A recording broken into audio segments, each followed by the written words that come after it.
គុំនិយាយលេងសាច់អីកូនគ្មានអ្វីដែលថាមិនអាចនោះទេសភាពការមិនសូវស្រួលហើយទៅការិយាល័យចុះបញ្ជីអាពាហ៍ពិពាហ៍ជាមួយខ្ញុំឥឡូវនេះ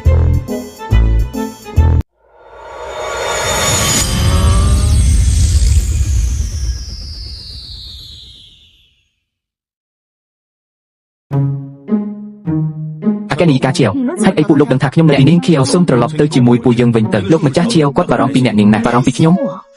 ថាគាត់បារម្ភពីអំណាចក្នុងដៃរបស់គាត់ច្រើនជាងទៅប្រាប់គាត់ទៅថាខ្ញុំមិនរៀបការជាមួយមនុស្សដែលខ្ញុំមិនស្រឡាញ់ទេអ្នកនាងជាវបើថ្ងៃនេះអ្នកនាងមិនព្រមទៅវិញទេលោកម្ចាស់ច្បាស់ជាមិនទុកជីវិតឲ្យពួកយើងឡើយអញ្ចឹងមានតែសុំទោសហើយកុំមកប៉ះពាល់ម៉ាក់ខ្ញុំឲ្យសោះ